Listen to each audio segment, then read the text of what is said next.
In 1989, which was the beginning of the collapse of the communist regimes in Eastern Europe, the conclusion reached in Western society, particularly in the United States, was the triumph of capitalism. The capitalism had triumphed. In fact, there was even a book and an article called The End of History, which essentially argued, and I kid you not, that we had reached perfection. That the kind of Western liberal in the economic sense, view of government and society had proven had not only proven to be the best system, but was the best system ever, and also the best system forever. In other words, this was it. We had reached perfection thanks to our greed, essentially. Was that the triumph of capitalism or the triumph of imbalance? Was that the end of history or the end of thinking? I didn't put question mark, but should have left out a question mark around imbalance too, because I think it was the triumph of imbalance, or at least the triumph of balance, in the sense that the communist countries were totally out of balance on the side of government. Government just had too much influence, too much power. The public sector was too influential in Eastern Europe and Russia, the Soviet Union, and so on. Whereas in the West, in the developed countries of the West, there was a balance at that time, roughly.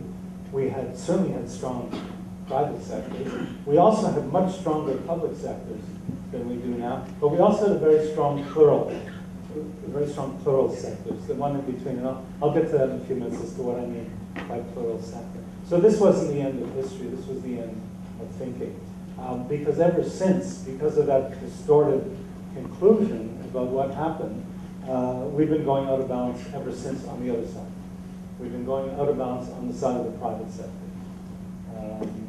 And what's taken over most of our societies, it's most evident and most advanced in the United States, and then in other Anglo-Saxon countries, particularly England or the UK.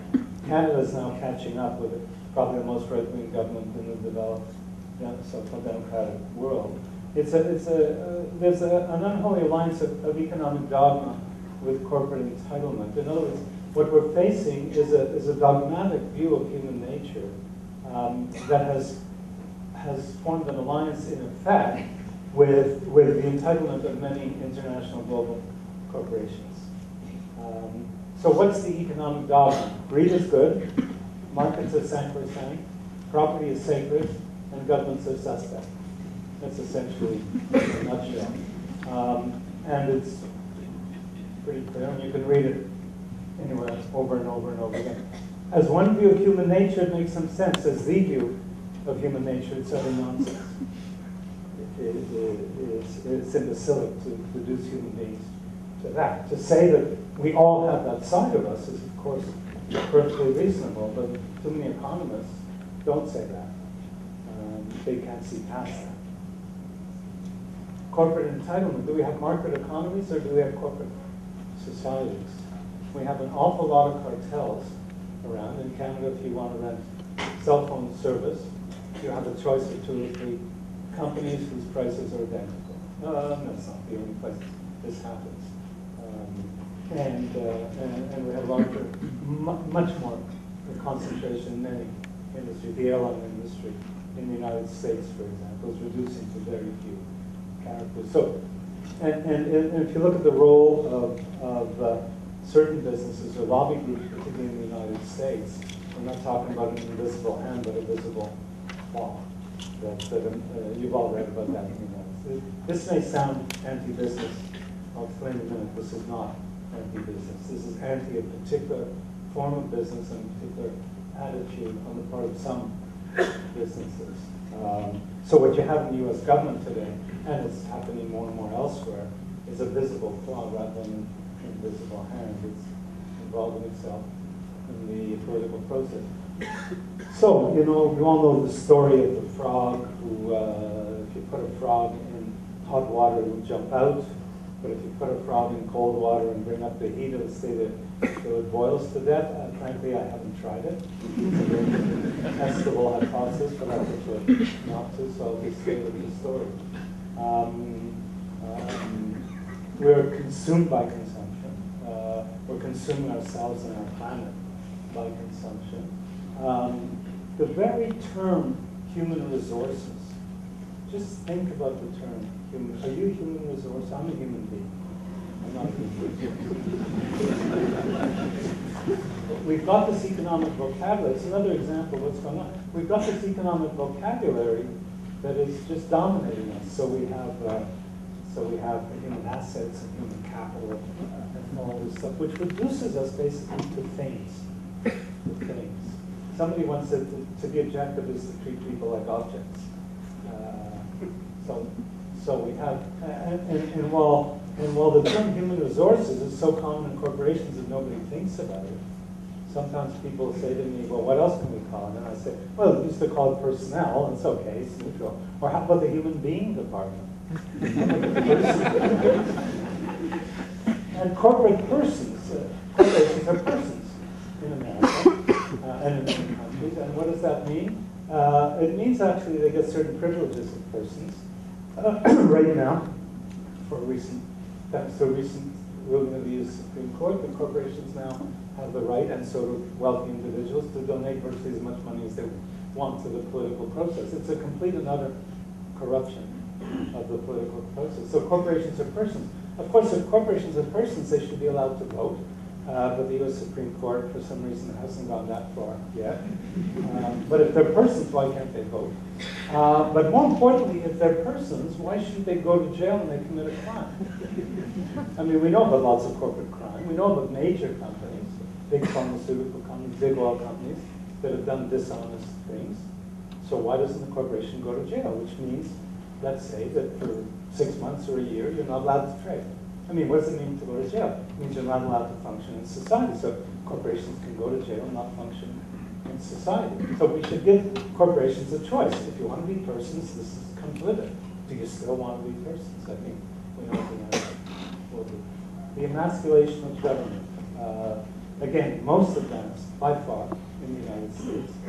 We just had some discussions in some of the interviews now about whether the Indian government has been emasculated. I don't know. We didn't use that word, but I don't know. Probably it's certainly in a different state than it was under Nehru and so on. On the other hand, it was probably leaned too far on one side of the political spectrum. Whether it's gone the other side, I don't know. I can't answer that question. Look at the United States is the most developed country, the most advanced country. Look at the statistics on incarceration, the highest rates in the world, on obesity, shocking figures, on drug use, highest in the world, on voter turnout, extremely low in the United States. The ranking is very low on the list of countries. Income disparities, awful and getting worse. Social mobility, this is the shocker. Social mobility. The United States was famous for social mobility. Your grandfather moved there so that his son, his daughter, and their children could be mobile. Social mobility in the United States, in other words, the odds of being successful if your father was not wealthy, much lower in the United States than in several countries, including Canada, now Germany, other countries. So something is going on. And the state of the American economy. America does not have an economic crisis. The problem with the American economy is not economic, it's managerial. The problem in the American society is the state of management, called leadership, because that's superior to management. Leadership is the big stuff and management the small stuff. So leaders lead and managers manage. Very, very dangerous, dysfunctional conclusion. Managers who don't lead, who wants to be managed by somebody who doesn't lead? Or who should want to be led by somebody who doesn't manage? People who lead and don't manage don't know what's going on. So what happened with the subprime mortgages and those banks and those insurance companies? Only one of two things. Either the senior management was that cynical that they thought they could make a lot of money out of these junk mortgages and get rid of them before other people knew what was going on. Or they just didn't know what was going on in their companies. And I suspect there was a combination of both. Any chief executive who accepts to be paid several hundred times as much as the worker in the company is not a leader. Any chief executive who accepts these kind of salary scales, which you find in virtually almost all American companies today, is not a leader. There are no leaders by that definition left in corporate America, or hardly any. Handfuls of leaders left in corporate America. The first thing your salary sends out is a signal of what you feel about that company. If you're sending out a signal that you're a narcissist who wants to, and you believe that your salary is the be-all and end-all of success in that company, you have no business running that. That's the problem in the American economy. I won't get into too much other management. Exploring companies and exploiting companies. The explorers are the companies that bring us innovations and new things. They're the entrepreneurial companies. They're the people with ideas. They're the people with innovations. Or they're large companies like Apple with just amazing technologies. Those are the exploring companies. The exploiting companies are the ones that are trying to establish their position based either on size, and sometimes they do good because they'll take a small technology developed by an explorer and bring it to the rest of us, or sometimes they exploit in the sense of lobbying and manipulation and doing all kinds of other things. The American economy has largely shifted from an exploring economy, of which there's still plenty of interesting, novel, wonderful companies, but it's become much more of an exploiting economy with bailouts, tax breaks, subsidies, and so on. This corruption is all legal. Lobbying the government is legal. Giving obscene amounts of donations to political parties is legal. Paying yourself, in effect, paying yourself 400 or 500 times what your workers are earning is legal. It's legal corruption. You probably all know the famous comment by Keynes, who said, in the long run, we're all dead. What he meant, as a good economist, was we, meaning each of us as I. Because for economists, for most economists, there's no sense of community. There's a sense of the individual. And what Keynes meant is that in the long run, each of us will be dead. But the we, the collective we, may now turn out to be the real thing that Keynes inadvertently said. That in the long run, we may, and maybe not very long, we may be dead.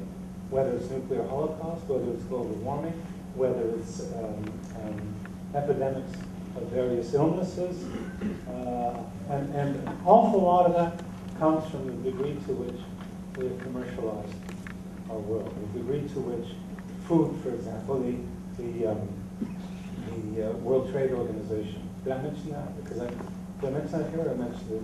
I mentioned it. I had some interviews, and I was thinking about it earlier. The European Union, the EU, moved against genetically modified foods because the people in Europe were very concerned about it as a health issue. So some countries, the US, Canada, unfortunately, and Argentina, took them to the World Trade Organization court, and the EU lost.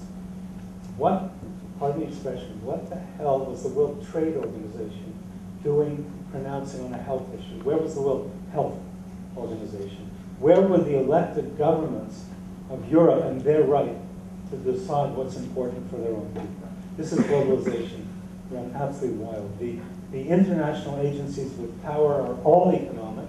World Trade Organization, IMF, World Bank, plus Davos, the World Economic Forum, OECD. They're all economic, and they play the role largely of cheerleaders. They're not regulators at all. They're cheerleaders.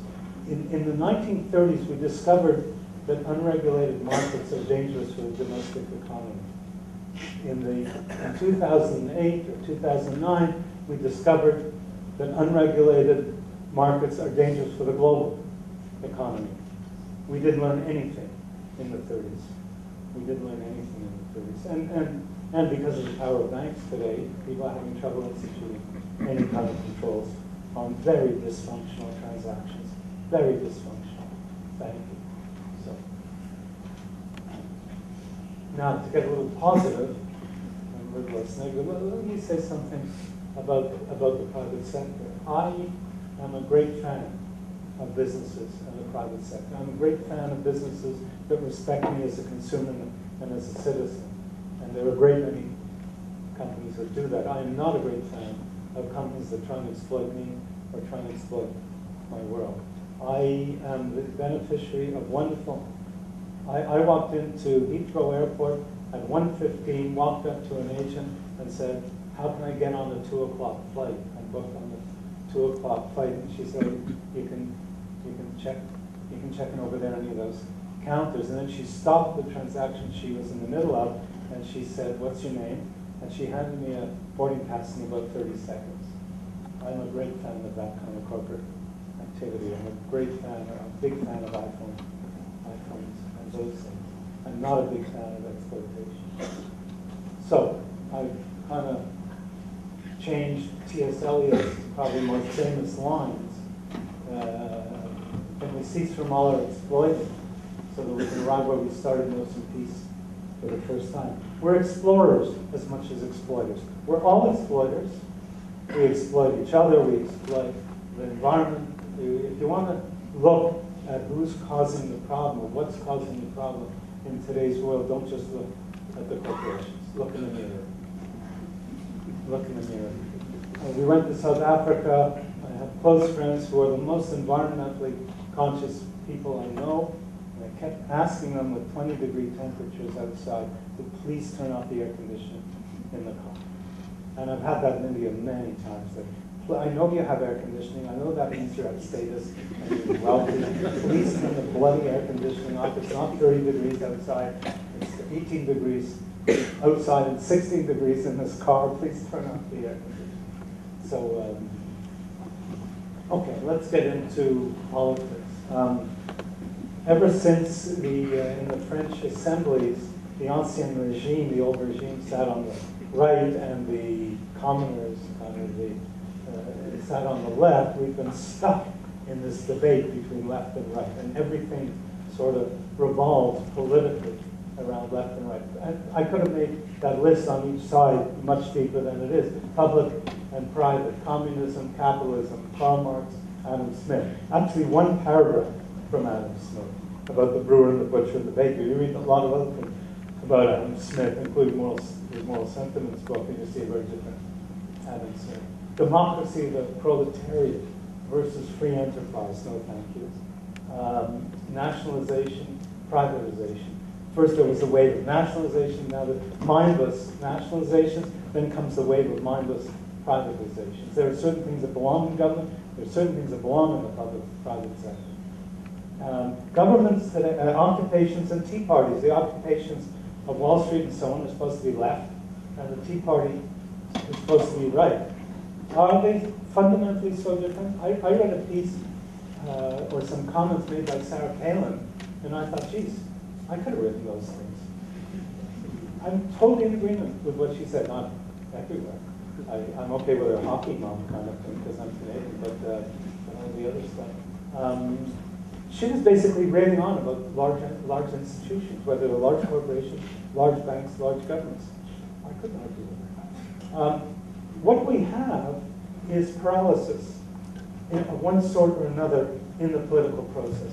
Either we have governments that just can't move anywhere. You've got a Republican Party in the United States that is determined to block everything that Obama is prepared to do. So that's an example of paralysis. Or you've got France that flips back and forth between kind of moderate left, moderate right, but always going back and forth. So not much gets done because one side does something, the other side cancels it, then it goes back and cancels it again, and it keeps going back and forth. And so what we have is paralyzed government in many countries, but we don't have paralyzed societies, because if the public sector is paralyzed, the private sector is that much less constrained. And so what we have is more and more of that shift, dating long ago, but dating particularly as a kind of tipping point from 1989 was that shift to the private sector. There's another way of doing this, which is to take that line and kind of turn it around and say, instead of sliding back and forth between these two unacceptable extremes, why don't we see society as a kind of stool that sits on three legs for balance. And one leg is the public sector, which represents political forces. One leg is the private sector, which represents economic forces. And one leg is what I call the plural sector, which represents social forces. And what do I mean by plural? First of all, why the term plural? Because the other terms, one reason is because the other terms are all confusing. If we say NGOs, non-government organizations, well, businesses are technically NGOs, they're not government. If we say not-for-profit, then government is not-for-profit. So that's kind of confusing. If we say civil society, nobody knows what you're talking about after a while, especially the people who write books about it. It's kind of very confusing. And it's not an intuitively obvious label, although it goes way back. It goes back millennia. But it's not an intuitively natural label. So we don't know what civil society is. So I was looking for a word. At first I was calling it the social sector, which is fine except public sector, private sector, social sector. No, political sector, economic sector, social sector. So I was looking for another label, and somebody suggested, what about pluralistic? And I thought, plural, it's perfect. And when I've had discussions, workshops, where I put these three labels on, public, private, plural, the word plural enters into the discussion naturally. And that's important because the plural sector is invisible. It's not insignificant, it's invisible. If you think about, we had a discussion today about India not having that much activity in the plural sector, and I said, well, what about Amul? What about, we had talked about Amul before. What about Maratha, a wonderful organization that organizes village women here. All kinds of activities. But maybe a country like Brazil probably has more. There's just a lot. What do I mean by the plural sector? I mean four things. I mean organizations that are member-owned, like Amul, co-ops, or unions are member-owned. Churches are de facto member-owned or officially member-owned, or they're non-owned. Greenpeace is not owned. McGill University, Harvard University are not owned. Doctors Without Borders is not owned. They have no owners. They're trusts, or whatever you want to call them. They have boards, but nobody owns them. And social movements, like we saw in Tahrir Square or in Occupation Wall Street, social movements, and social initiatives. Social initiatives would be something like the Grameen Bank for microfinancing, all kinds of things. There's just the HIV/AIDS activity in Brazil was an amazing social initiative that brought down the infection rates in that country enormously. Social movements kind of confront, as you saw in Tahrir Square or in Wall Street, social initiatives circulate. So if you're building a windmill on your property to get power that way, you're not confronting Exxon or BP or the coal companies. You're simply going around it. I think that governments will not be capable of making any significant change on their own now. I think too many of them have been too co-opted by powerful forces in the private sector. They're seesawing or they're paralyzed. And I don't think we can look to government to solve our problems. The ultimate joke, I think, was the holding of a major environmental conference last year in Doha, in Qatar. The worst environmental footprint in the world is Qatar. They don't generate any of their own water. They bring water in by ship or by desalination. They don't even have water. And they're holding an environmental conference. It's almost the height of cynicism. It's like somebody holding it there is almost rubbing it in your face. But frankly, I don't think it was that at all. I don't think they ever thought about it because governments don't take these initiatives very seriously. So they send a lot of people and make a lot of noise and they fly around polluting the atmosphere that much worse with all their flights. And they created more pollution flying to these conferences than they ever resolved. So governments are not going to solve it. I'm all in favor of corporate social responsibility, and I applaud companies that are socially responsible. But anybody who believes in this environment that corporate social responsibility is going to make up for corporate social responsibility better get a job as a hermit. Because that's just fantasy. there are so many things going on today. And the latest thing that, just not the latest, but what came out in discussions during the morning, is pharmaceutical companies trying to patent certain herbal medicines that people have been using in this country for decades, for centuries or millennia.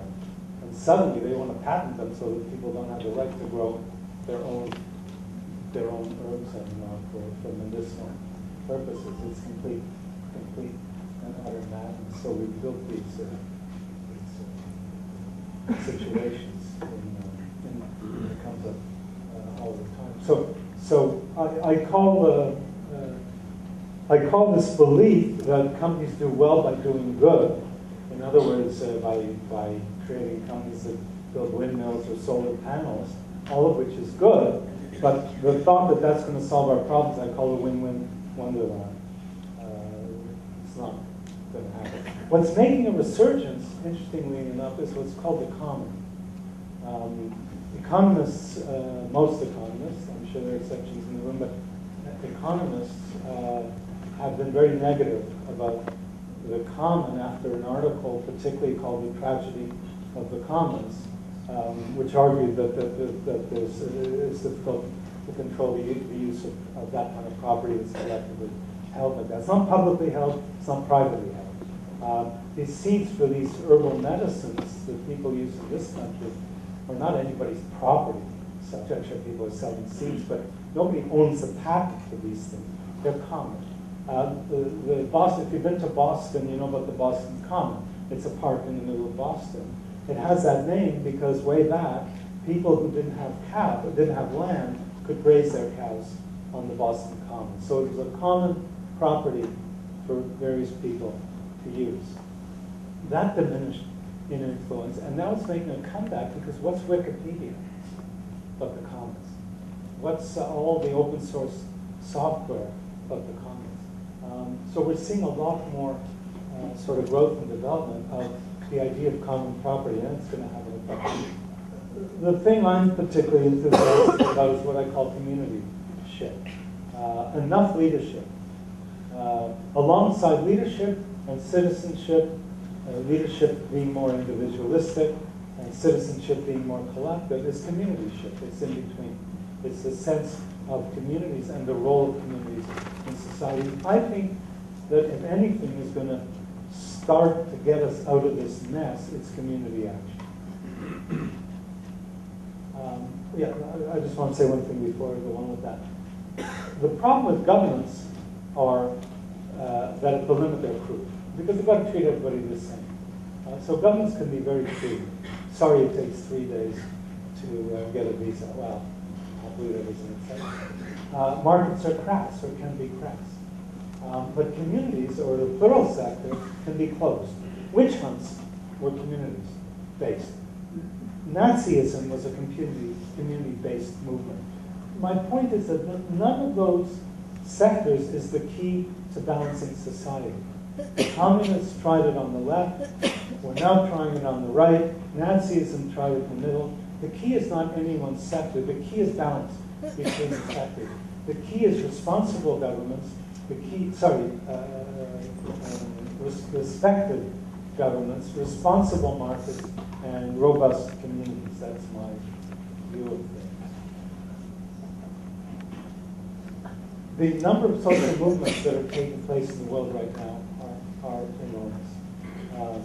And go to any country, tap any town, go to anywhere, talk to anybody about a movement in their own little place in the world, and they'll tell you that. One of the interesting questions that one of the journalists asked me right now is, okay, you've got all these movements, but how do they coalesce into a kind of an overall sort of worldview? And I said, well, Gandhi was a movement.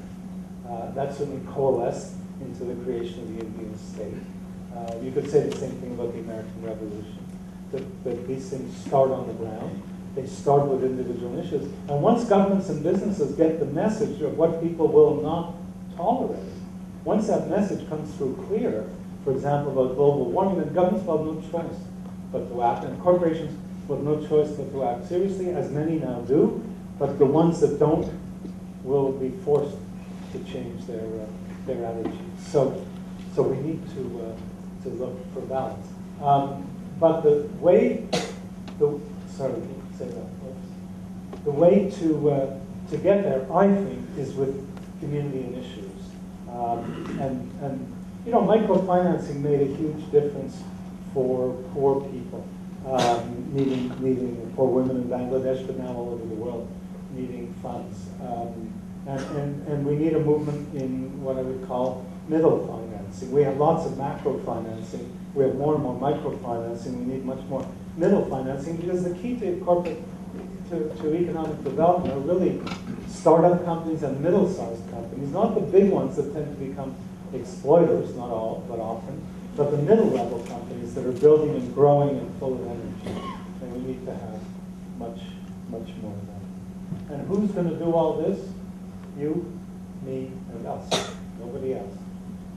So as I said, if you want to look for the exploiters, look in the mirror. And to quote from Tom Paine, the pamphlet that helped spark the American Revolution, we have enough power to begin the world over again.